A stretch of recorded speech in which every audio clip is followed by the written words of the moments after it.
ورحمة الله وبركاته.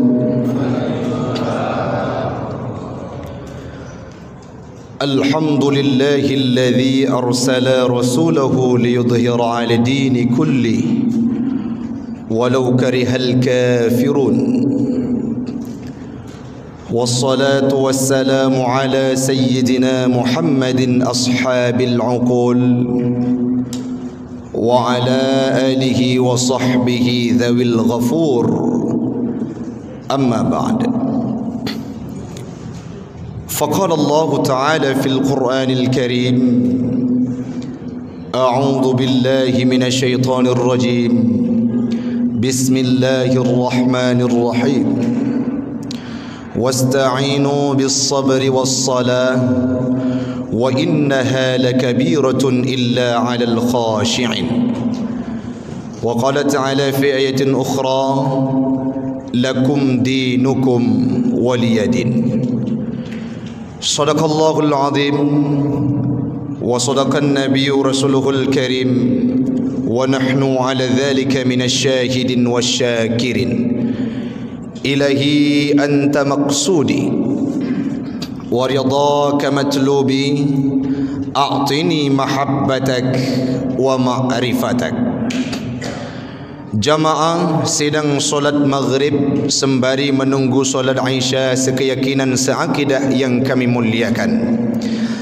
Marilah di awal perjumpaan kita pada malam yang berbahagia ini, kita memuja dan memuji Allah empunya alam semesta.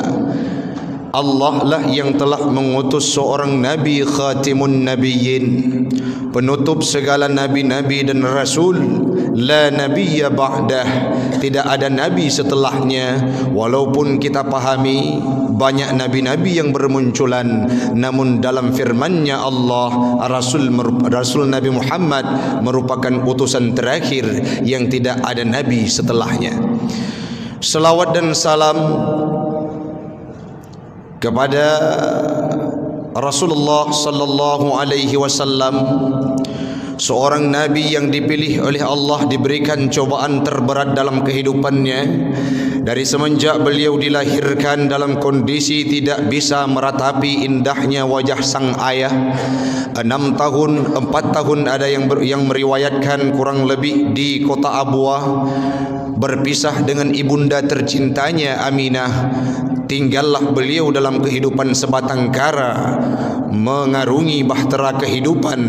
Tidak ada seorang keluarga dalam kehidupan beliau. Selawat dan salam kepada al dan sahabat beliau sekalian yang telah memberikan kontribusi terbaik mereka untuk Islam, agama yang dicintai, rela dihela, rela dicaci, rela dimaki demi tegaknya akidah Islam, yakni kalimatul haq, la ilaha illallah Muhammadur Rasulullah. Yang kita hormati guru kita bersama, Imam Syekh Masjid Jami' Kota Luksmawe, Ketua BKM, pengurus masjid, jamaah sidang solat maghrib dan Isya sekeyakinan seakidah yang kami muliakan. Ya Rab, malam ini kami berkumpul di bawah atap masjid-Mu. Harapan kami kelak kumpulkan kami di yaumil qiyamah dalam surgamu bersama baginda Rasul yang kami cinta dan kami rindu, yakni Nabi Muhammad sallallahu alaihi wasallam. Amin. Amin ya rabbal alamin. Hamba Allah orang syi'lun, kalau kita analisa dari hari ke hari, tanpa terasa Islam itu makin tersudutkan, Islam itu makin dipojokkan dalam kehidupan. Bukan tidak mustahil, karena ada sebuah kalimat pengingat yang diutarakan oleh Nabi dalam hadisnya riwayat Imam Bukhari dan Muslim, di mana Rasul pernah berkata, yushiku an tada'a alaikumul umam kama tada'al akalatu ala qas'atiha. akan datang suatu masa, akan tiba suatu waktu, yushiku fi'lul mukarabah. Apa maknanya?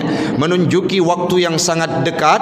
Akan tiba suatu waktu, kata Rasul, yushiku an tada'a alaikumul umam, kepada umat-umatku, kata Rasul, mereka akan diperebutkan tak ubahnya seperti makanan di atas meja hidangan. Yushiku an tada'a alaikumul umam kama tada'al akalatu ala qas'atiha. Coba kita analisa dan kita bayangkan hamba Allah menyali kitanya tajak berpesta. Kalau kita pergi ke walimatul urs, ada prasmanan, ada talam yang dibawakan. Dari barat ingin mencicipi makanan tersebut, dari timur ingin merasakan enaknya makanan tersebut, dari berbagai penjuru akan diperebutkan. Kal akalati ala qas'atiha, seperti makanan di atas meja hidangan. Siapa mereka? Umatku, kata Rasul. Seorang sahabat bertanya, apakah kita waktu itu sedikit ya Rasul? Apakah kami kuat bukan kuantitas? Rasul menjawab, bal antum kathir walakinna ka ghusa'is sa'il. Kita pada waktu itu, kata Rasul, berjumlah banyak, kuantitas namun yang tidak berkualitas. Kuantitas yang tidak berkualitas, apa maknanya? Banyak kita, tetapi centang perenang seperti kaghusa isail, seperti buih-buih di lautan. Lagi kubok bab pinih laut urang silun hana makna udip tanya. Iput leriu bicah kedraw, dan tidak ada yang mengharapkan kedatangan buih itu. Kaghusa isail, seperti buih di lautan. Kenapa demikian? Karena saat itu umat Islam sedang diterpa dengan penyakit yang namanya wahan. Mal makna al-wahnu ya Rasulullah? Apa makna wahan ya Rasulullah? Hubbud dunya wa karahiyatul maut. Terlalu cinta kepada dunia sehingga takut yang namanya kematian. Banyo kemate, Islam ini tidak berani untuk disuarakan. Padahal metakalan bagaimana perjuangan Nabi Hanthib imata untuk takli urung silun. Bagaimana perihnya, bagaimana pahitnya, bagaimana susahnya, bagaimana getirnya perjuangan Nabi Muhammad dalam membawa ajaran Islam. Dihela, dicaci, bahkan ditempeleng kepalanya, digojlok. Beliau tidak pernah menyerah untuk membawa ajaran Islam. Sekarang banyak kita dapati hamba Allah, orang yang kadang-kala berbicara dengan atasan. Kalau engkau bekerja tidak sesuai dengan perintahku, walaupun tidak sesuai dengan ajaran Islam, dia tinggalkan Islam, menuhankan atasannya. Rasul dulu hana lagi yang urung silun. Nabi Muhammad bekerja lillah. Nabi Muhammad karena ikhlas, karena Allah. Beliau relakan apapun dalam kehidupannya untuk membawa ajaran Islam. Lun tuan urung silun menyalun pelajari sabuh kisah terhadap kejadian bagaimana tersiksanya Nabi Muhammad di kota Taif. Mekali-kali lun baca, mekali-kali lun renungi Hanthib imadah dudakli urung silun. Luar biasa perjuangan Nabi. Bagaimana tidak? Beliau setelah meninggalnya istri tercinta yaitu Khadijah, setelah meninggalnya paman tersayang Abu Talib, beliau pernah berkata, Abu Talib pernah berkata, wahai penduduk yang ada di Mekah, kalau engkau ingin menyentuh Muhammad, jangankan tubuhnya, satu helai bule Nabi Muhammad red, bule Muhammad red, maka siap tubuhnya jid ke tanah. Demikian pungkas Abu Talib. Abu Talib selaku kepala suku meninggal dunia tempat Nabi berlindung. Waktu meninggal Abu Talib dengan Khadijah, gundahnya luar biasa, tiada main, tiada tara hamba Allah. Orang inang yang paling gesayang, yang mampu memberi support terulung dalam kehidupan Nabi, beliau meninggal dunia. Hana triplehnya meninggal paman tersayang yakni Abu Talib. Abu Talib menjadi benteng utama untuk Nabi demi ajaran Islam. Tidak ada satu orang pun yang mampu mengganggu Nabi semasa Abu Talib itu masih hidup. Waktu Abu Talib meninggal dunia, dari situlah penduduk-penduduk Islam diembargo luar biasa. Ada sahabat yang ditombak tubuhnya. Ada sahabat paman Utsman bin Affan yang dibakar tangannya dalam ayaman yang terbuat dari pelepah kurma. Kenapa? Karena tidak mau meninggalkan akidah Islam. Ada Bilal bin Rabah, seorang budak yang hitam legam, dihimpit tubuhnya dengan batu yang sangat besar di bawah terik mentari. Disiksa, dianiaya, diembargo penduduk-penduduk Islam yang ada di kota Mekah, tidak terkecuali Nabi Muhammad hamba Allah. 2 minggu leh kejadian tersebut meninggai Khadijah, meninggai paman tercinta Abu Talib. Nabi Muhammad berangkat dengan Zaid bin Harithah untuk membawa ajaran Islam ke kota Taif. Harapan Nabi waktu ini ajaran Islam itu hijrah Nabi untuk membawa ajaran Islam di luar kota Mekah. Yang pertama adalah kota Taif yang beliau tuju. Tempatnya yang dingin, sejuk, ketinggiannya kurang lebih 1.500 meter di atas permukaan laut. Di kota Taif itu kalau kita pergi sekarang, siapapun yang sudah pernah umrah, banyak sekali persediaan buah-buahan segar di sana. Di kota Taif itu pula jauh dari Mekah kurang lebih 100 kilometer. Cina bayangkan Nabi Muhammad berangkat di bawah lembah-lembah, di bawah teriknya mentari, berdua dengan Zaid bin Harithah. Beliau berangkat untuk hijrah ke kota Taif. Di sana ada raja-raja, di sana ada penduduk yang luar biasa. Yang sakitnya hamba Allah, yang pilunya kita, sebelum Nabi datang diketahui wacana Nabi tersebut oleh seorang kafir Quraisy, yakni Abu Jahal. Bedah Abu Jahal, Umar bin Hisham, yakni Abu Jahal, bedah berangkat ke kota Taif berjumpa dengan suku Sakif. Dilakukan provokasi yang luar biasa, sehingga seluruhnya, rajanya, penduduknya, seluruh suku Sakif sudah anti terhadap kedatangan Nabi Muhammad. Mampu nentanya ngurung silun wate kali hena urang perkara mesti lagi gedanya dak bedah tanah jauh gampung pulan hidih kali hena urang hasud gedanya, sehingga setiba kita di tempat tersebut kita tidak disambut dengan kemewahan. Apalagi Nabi Muhammad dalam konteks untuk membawa ajaran Islam. Wate tro kota Taif kemenetap le Nabi kurang lebih 10 uro. Wate tro kena 10 uro mesti dro urang hai dengo terhadap Muhammad. Singkat cerita hamba Allah, di suatu waktu Nabi Muhammad dilempari dengan sendal, anak-anak dengan sendalnya, orang tua dengan sendal yang besarnya, bahkan ada yang melempari beliau dengan kotoran onta. Luar biasa Nabi Muhammad disiksa di kota Taif. Beliau berkata kepada Zaid bin Harithah, bagaimana wahai sahabatku, apakah kita tinggalkan Taif ini supaya Islam ini selamat? Saat Nabi ingin beranjak pergi meninggalkan kota Taif, rajanya berkata, engkau Muhammad tidak kuundang untuk datang ke Taif ini. Engkau harus mati bersimbah darah di kota Taif ini. Dikepung Nabi Muhammad. Itu pintu Haibi Tibit. Seluruh penjuru kota Taif ditutup pintunya. Kenapa? Engkau tidak kami undang. Engkau harus mati bersimbah darah di tempat yang mulia ini. Nabi hanaya orang silun, diancam luar biasa. Yang dalam hati Nabi Allah sayang tat ke penduduk yang na di kota Taifnya menyana ikap lidron dua urotu di yaumil qiyamah. Tidak sampai di situ hamba Allah, dalam bisik-bisikan para pemuda, para pemerintah, ada yang bersuara. Waktunya Nabi Hiram ngan pelepuk kurma, ngan kotoran onta, bahkan ada yang melemparinya dengan bebatuan. Waktu tengah hiram-hiramnya, put apa mati ke Muhammad ini? Jawab oleh seseorang di antaranya, jangan. Karena Muhammad itu punya suku, punya kabilah, punya kaum, punya golongan di kota Mekah. Takutnya kita akan diobrak-abrik oleh mereka. Karena takut truk bantuan kepada Nabi Muhammad sehingga diberikan peluang untuk bebas. Pegejak bebas, Nabi langsung berangkat, bukan. Tapuo Muhammad, tapuliah Muhammad dari gerbang Taif ini, jangan semena-mena. Bagaimana caranya? Utus semua bala tentara yang tegap tubuhnya. Dipanggillah pemuda-pemuda yang kekar tubuhnya, dipanggillah pemuda-pemuda yang luar biasa kuat. Di Yudang dua boh saf, Yudang dua boh bari, ipegat lorong, hanya ada satu jalan Nabi Muhammad untuk menempuh. Beliau keluar dari gerbang Taif, melewati para pemuda-pemuda yang tegar tubuhnya tadi. Seraya pemuda-pemuda tersebut, di tangannya ada sebuah gempalan batu yang luar biasa.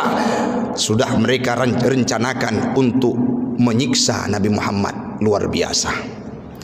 Kini bayang urang silun. Hana jalan lain Muhammad untuk gada dikenli raja yang berada di kota Taif. Tidak ada jalan lain wahai Muhammad untuk engkau keluar dari kota Taif ini kecuali melewati para pemuda tersebut. Apakah Nabi takut? Bukan. Nabi tidak takut untuk melewati hal tersebut. Yang Nabi takuti adalah sebelum beliau mampu mencegah para malaikat yang menjaga gunung Taif akan ditimpakan musibah kepada mereka. Walaupun Nabi Muhammad tengah disiksa luar biasa, beliau tidak pernah merasakan beban tersebut. Yang beliau fikirkan bagaimana nasib orang yang sedang menderanya. Gejak gelangkah kaki Nabi urung silun. Cina bayangkan dengan mata hati Nabi gelangkah keberangkat dari unun ihram bate bak muka kenang-keneng ru darah.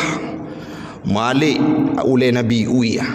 Tengah geser oleh Nabi wi ihram rawi masih unun. Coba bayangkan seorang yang sangat mulia, yang tidak ada manusia yang masuk surga sebelum beliau masuk dalam surga. Tetapi beliau pernah dirajam oleh hamba, oleh umatnya, yaitu suku Sakif yang sekarang mayoritas Islam. Tidak demikian hamba Allah. Langkah demi langkah Nabi melaju, dilempari dengan bebatuan yang runcing sehingga betisnya Nabi keluar darah luar biasa. Pernah saat di pertengahan pemuda tersebut, Nabi didorong dari belakang tersungkur ke depan. Nabi dibangunkan kembali, didorong kembali. Berpuluh-puluhan kali Nabi menerima darah tersebut, berlumuran darah dalam memperjuangkan akidah Islam. Hari ini uronyo urung silun na urung Islam yang ia gepegah Islamnya adalah agama yang betul. Hari ini ada orang-orang di antara kita kalau berhadapan dengan ajaran Islam, berhadapan dengan materi, berhadapan dengan atasan, berhadapan dengan lembaran rupiah, meninggalkan syariat Islam, meninggalkan akidah Islam, bangga untuk mempublikasi sebagaimana yang tidak pernah dilakukan oleh Nabi. Rudara, ingat luntuan lam saboh, riwayat hadis yang pernah luntuan baca, geibaratkan darah Nabi yang melengket bak tanah gerbang kena tebit kota Taif. Tak ubah ji lagi tanyo tawo dari tagila lehop, tak tamong tajak saboh tempat lehop tersebut tinggai dilikut lagian ke darah Nabi ile ban saboh tubuh urang silun. Cina bayangkan sosok pejuang Nabi Rasul yang gedanyo cintai. Kita membayangkan seolah Islam hari ini yang kita anut adalah agama yang mudah saja dibawa oleh Rasulullah. Tidak. Agama Islam adalah agama yang sangat luar biasa perjuangannya yang ditempuh oleh Nabi luar biasa. Beliau pernah gerahamnya jatuh, beliau pernah tersayat dengan senjata lawan, beliau pernah putus rambutnya, beliau pernah kalah di perang Uhud yang sahabat kala waktu itu banyak sahabat meninggal dunia. Bahkan paman tersayangnya Hamzah meninggal dunia di perang Uhud yang dilaksanakan oleh Nabi. Nabi Muhammad pula pernah gepeh oleh li Abu Jahai atih Bukit Safa. Bukit Safa bukan bateji runcing-runcing lagi karium, tapi gepeh oleh Nabi Muhammad li Abu Jahal red uyu watenya mendarah oleh Nabi baru ketamong Islam Hamzah karena sayang kepada keponakannya. Orangnya tanya bayangkan, mesti tanya takalan Islam ini makin tersudutkan. Kita tidak ada niat dalam hati kita untuk kembali berdiri tegak memajukan Islam, membangkitkan syiar Islam. Maka kita tanyakan bagaimana legalitas kita menganut agama Islam yang sembari dulu Nabi Muhammad orang yang paling mulia, yang dijanjikan surga, bahkan bukan untuknya, untuk kita dijanjikan surga oleh Allah. Innal jannata muharramatun 'alal umam hatta tadkhuluha ummatu. Surga ini diharamkan kepada umat-umat yang lain. Sebelum umatmu wahai Muhammad masuk dalam surga, itu diberikan jaminan oleh Allah. Orang yang paling mulia bukan dirinya, kita sebagai umatnya diprioritaskan surga. Tapi ada di antara kita hari ini hamba Allah, baik Lon, Drone, Ketanyoban Bandung dan seluruh orang-orang Islam yang kadangkala mengabaikan urgensitas untuk mensyiarkan Islam. Sehingga lambat laun Islam ini tenggelam, lambat laun Islam ini hengkang, lambat laun Islam ini akan terjadi sebagaimana dalam hadis Nabi, kuantitas yang tidak berkualitas. Media kita terbatas, hanya sekedar mimbar dari mimbar ke mimbar di masjid, hanya sekedar dari mimbar dakwah ke mimbar dakwah di suatu tempat. Tapi media orang yang bukan Islam tiada henti, mereka mengganggu ideologi-ideologi orang-orang Islam, bahkan pemuda-pemuda kita, sehingga mereka tersesat jalan hamba Allah. Leh tebit Nabi daripada Gunung Taif, nyata pegah bagaimana akhlak Nabi yang luar biasa. Tebit dari gerbang Taif, lemparan-lemparan batihan teruk kagada dari pandangan orang-orang yang ada di kota Taif. Watenya Nabi truk Jibril gekun bak Nabi Muhammad, ya Rasulullah. Iya Jibril, ada apa? Malaikat penjaga gunung Taif mulai bunuh kagepreh Muhammad. Perkata kepreh ya Jibril, gatah telake ba Allah supaya diizinkan kepada mereka untuk gelungkop gunung Taif tersebut di atas umatnya. Penekele Nabi yang namanya Muhammad, yang namanya Nabi menjadi teladan dari segala aspek kehidupan beliau. Walaupun darah manteng ro golom tu urang siklun, baje mirah dengan darah, betih manteng ro darah, keneng manteng ro darah yang sangat segar, beliau tetap berkata, ya Jibril, sampaikan kepada malaikat tersebut, wahum qaumun la ya'lamun. Mereka itu adalah umat-umat yang tidak tahu keberadaan diriku. Mungkin saja sudah terprovokasi, mungkin saja ada provokator yang datang untuk mengelabui mereka sehingga mereka tidak tahu kebenarannya. Ya Allah, nepulahi di tempatnya orang-orang yang mampu memajukan Islam di masa yang akan datang. Sehingga uronyo apa yang terasakan urung silun di Taif yang dulunya sampai jino diberita, kalau kita lihat ada kadang-kala berita pengulangan wate kena lahir Nabi, wate uro-uro lahir, peringatan uro lahir Nabi, diceritakan kembali Taif adalah tempat bersejarah perjuangan Islam Nabi Muhammad, diabadikan dalam sebuah berita dan media. Tapi uronyo suku Sakif di Taif dominan Islam seperti kita. Bahkan saat datang ke sana sejuknya luar biasa, buah-buahannya melimpah luar biasa. Kenapa? Berkat doa Nabi kala beliau dianiaya, disiksa yang luar biasa. Nabi nekun lenya nebedah dengan Zaid bin Harisah nemesom dilikut gunung Taif nekun ba Allah. Ya Rabb, ila man taqiluni halam lunja ya Rabbana, au ila ba'idin yu'jimuni, atau dari tempat yang jauh dari sini yang aku akan dihina kembali. Ana radin, saya ridha, malam taghdab ilayya, selama engkau tidak murka kepadaku. Menandakan Nabi, ana radin lun ridha ya Allah. Yang Rasulullah tuju dalam kehidupan beliau semata-mata hanya perjuangan karena Allah, bukan karena ilah. Manya Allah manteng rida terhadap kehidupan Nabi, maka selama itulah Nabi Muhammad akan berjuang untuk memperbaiki akhlak manusia dan membawa ajaran Islam. Tapi ya Allah ka bengeh kepada Nabi, itulah hal yang paling ditakuti oleh beliau. Beda dengan kita, beda dengan kitanya baik Long atau kitanya Bandung burung Siklun, kadangkala Tuhan itu kita kesampingkan. Ada perintah yang dianjurkan oleh Allah, kita tinggalkan demi mementingkan perintah yang dianjurkan oleh atasan atau orang-orang yang berada di atas kita. Semoga itu menjadi perubahan dalam kehidupan kita. Dari cerita Taif tadi, ada beberapa hal yang perlu kita jadikan sebagai nasihat paling penting. Jangan pernah berhenti untuk mensuarakan Islam, karena Rasul sudah pernah disiksa yang tidak seberapa siksanya Nabi seperti kita hari ini hamba Allah. Danyo kadang-kala hana truk sampai ipoh legop.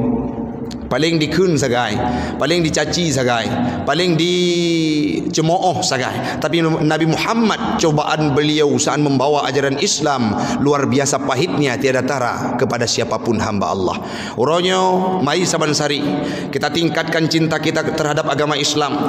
Apapun yang kita lihat dalam bentuk maksiat, maka pujiu hal tersebut dengan jaro lepun. Menyatanya yang nak kekuasaan urang silun pegot kebijakan-kebijakan dalam surat yang katanya layangkan dengan hal-hal yang menguntungkan Islam. Menyatanya hana kemampuan di bidang tersebut, artinya tanyakan aparatur pemerintahan. Dalam kampung juga hana jabatan, di kecamatan pun kan Pak Camat tanyo, di kota ataupun kabupaten kita bukan pimpinan daerah, tidak ada jabatan, kita hanya bisa berbicara. Maka sampaikanlah Islam ini kepada siapapun dengan lisanmu. Man ra'a minkum munkaran fayughayyir biyadihi, siapapun yang melihat kemungkaran dengan, maka cegahlah dengan tangannya. Wa illam yastati fa bilisani, an ngan jarawa ngan lidah. Tanyo yang na kemampuan, yang kana ilmu agama, sering tabut majlis taklim di masjid jami'nya, tip malam na pengajian kana pemahaman-pemahaman agama. Na urang yang hana mempomlom terhadap aturan agama Islam, kita sampaikan dengan lisan. Semoga mereka tidak melakukan kemaksiatan dan kemungkaran. Yang selanjutnya, leuh ta pegah hai pate, leuh ta halang dengan tangan, dan kita sampaikan dengan lidah. Mereka tidak mau percaya dan tidak mau meninggalkannya. Yang selanjutnya, fayughayyir biqalbi wa huwa adhaful iman, maka bencilah dengan hati danyo. Itu adalah kondisi yang paling lemah iman yang kita miliki. Hadis yang luntuan baca buno termaktub dalam matan Arba'in karya Imam An-Nawawi, hadis sahih wal hasan, yaitu riwayat Imam Muslim dan Imam Al-Bukhari. Artinya apa hamba Allah? Legadanya oronyo kajit tersadarkan diri, perjuangan Nabi terlalu berat untuk gemai ajaran Islam. Kita pun tidak mau kalah untuk mensyiarkan Islam, apalagi di zaman-zaman yang milenial sekarang ini. Yang kedua hamba Allah, dalam perjalanan Taif ada sebuah pesan yang tersirat luar biasa. Wate tengah wah Nabi, wate tengah gundah Nabi, wate tengah sedih. Legatanya kadang-kala terhabiskan waktu dengan hal-hal remarin dunia yang tidak bermakna. Tetapi Nabi isi dengan perjuangan untuk Islam. Legatanya han mampu terperjuangkan Islam. Kalau kita sedang gundah, datanglah ke masjid di sepertiga malam, ketuklah hatinya Allah, merengkuh rahmatnya Allah, mengadu ba Allah, ya Rabb, cukup le masalah dalam kehidupan lun, cukup gundah hati lun, cukup lun ya Allah, hanapat li lun mengadu, hanapat li lun memohon, melainkan ba'dron ya Rabbana, putodro dengan musalla urang si lun. Sebagaimana yang diterapkan oleh Nabi, wate Nabi tengah gundah, wate Nabi tengah apa hati gopnyan tengah ruyang raya, Nabi mencari ketenangan dengan membawa ajaran Islam. Yang keselanjutnya, pelajaran yang dapat kita ambil dari perjalanan Nabi ke kota Taif, yakni akhlak yang luar biasa. Walaupun dicaci maki, dilempari dengan pokok korma, dilempari dengan bebatuan yang membuat pelepisnya berdarah, betisnya berdarah, darah luar biasa, tapi Nabi tidak membalas hal tersebut dengan kejahatan.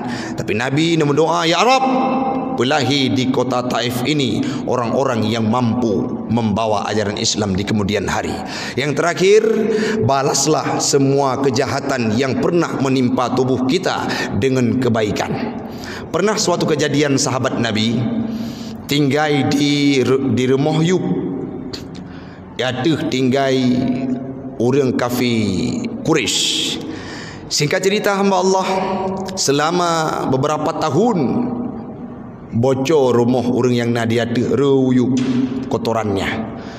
Hana pernah ge mengeluh, hana pernah ge lapor ba Nabi, hana pernah ge kritik, dan hana pernah ge pegah ba orang yang nadia, sehingga ge sampaikan li Nabi, inilah yang patut kita teladani.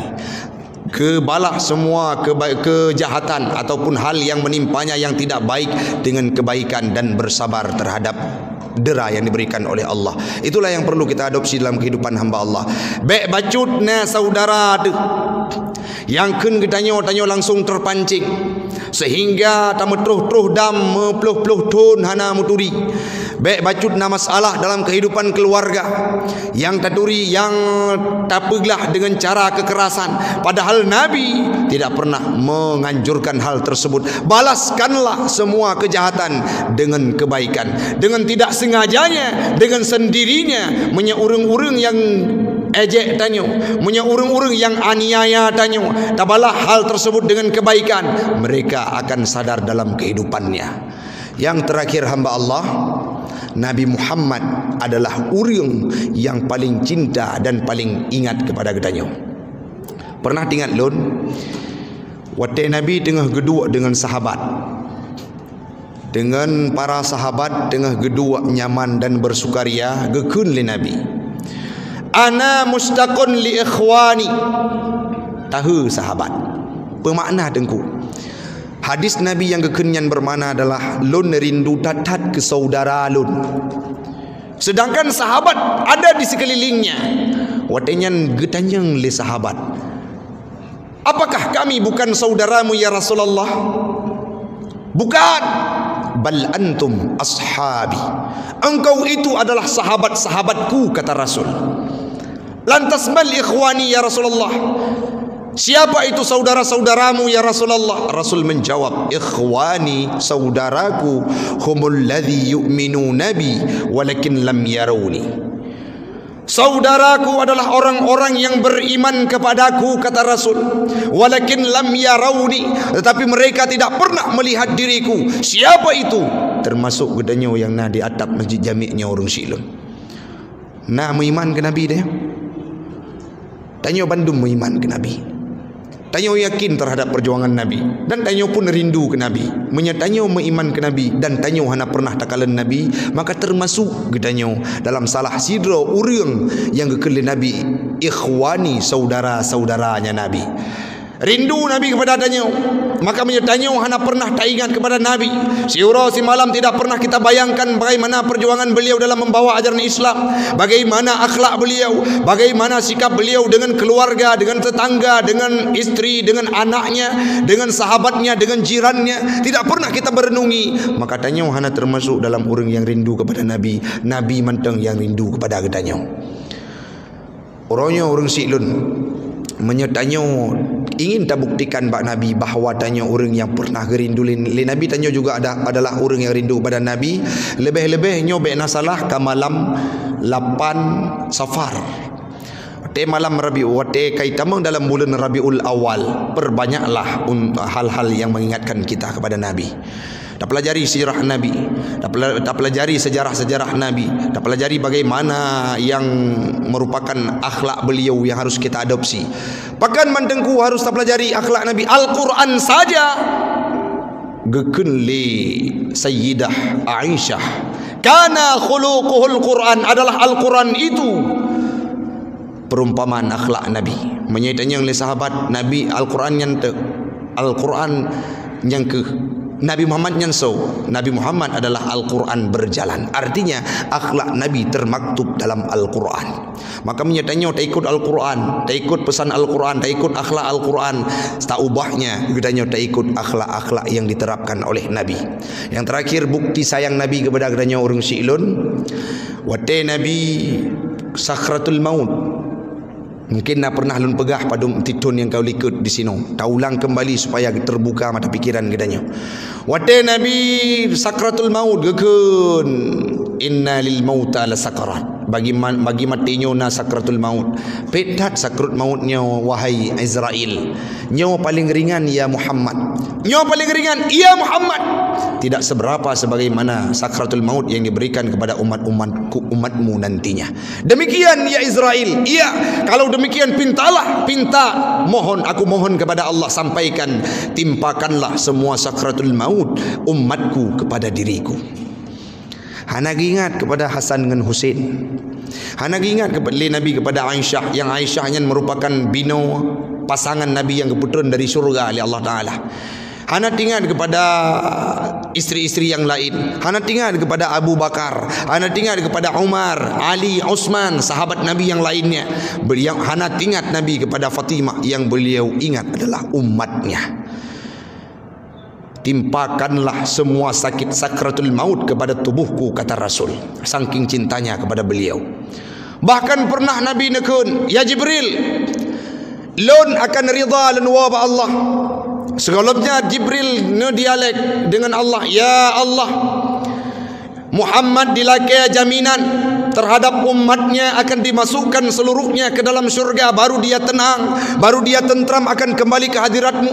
Menandikan oleh Muhammad, ya Jibril, iya ya Allah Ta'ala. Kalau demikian, ya Jibril, sampaikan kepada Muhammad apakah dia lebih memilihku atau lebih memilih kehidupan dunia. Muhammad tidak memilih kehidupan dunia ya Allah, tetapi Muhammad hanya meminta jaminan untuk umatnya. Selanjutnya Allah menyampaikan, fa'auhallahu ala Jibril. Allah mewahyukan dalam hadis qudsi kepada Jibril. Jibril menyampaikan kepada Nabi Muhammad, basyirhu ya Jibril, sampaikan wahai Jibril kepada Muhammad, innal jannata muharramatun 'alal umam hatta tadkhuluha ummatu. Syurga ini akan diharamkan oleh Allah sebelum umat Muhammad tamung dalam syurga. Udahnya Bandung insyaallah akan tamung dalam syurga. Belum menyatatim ikut sejarah Nabi, belum menyatatim ikut sirah Nabi, belum menyatatim ikuti bagaimana perjuangan Nabi. Allahumma salli ala Sayyidina Muhammad, Allahumma salli ala Sayyidina Muhammad, Allahumma salli ala Sayyidina Muhammad. Ya Rabb, kamu cinta kepada Nabi, nebesapat kamu di yaumil kiamah dengan baginda Rasul yang bagaimana perjuangan beliau. Rindu kamu untuk kalian bagaimana sosok Nabi itu yang pernah memperjuangkan akidah Islam sehingga Islam itu hadir dalam relung hati kami. Nebesapat kamu di yaumil kiamah dalam surganya dron ya Allah bersama baginda Rasul. Yang terakhir hamba Allah, semoga nasihatnya menjadi bahan renungan bagi pribadi ulun tuan dan umumnya kepada jamaah sekalian. Be sekedar tak dengar leh tahu tidak ada perubahan, karena ini akan menjadi poin penting bagi ulun tuan selaku orang yang menyampaikan. Setiba kita di rumah kita renungi dan kita bayangkan bagaimana pahitnya perjuangan Nabi sehingga kita tidak menyepelekan syariat Islam dan akidah Islam ini. Sekali Islam sampai mati akan menjadi umat Islam, dan semoga kita kelak akan mengakhiri hidup kita dengan kalimah la ilaha illallah Muhammadur Rasulullah. Semoga bermanfaat bagi pribadi saya dan umumnya kepada jamaah sekalian. Lebih dan kurang kami mohon maaf. Doakanlah kami semoga sehat selalu dalam perjalanan sirah dakwah untuk mengentaskan keawaman bagi siapapun. Amin. Amin ya rabbal alamin. Hadanallahu wa iyyakum ajma'in. Assalamualaikum warahmatullahi wabarakatuh.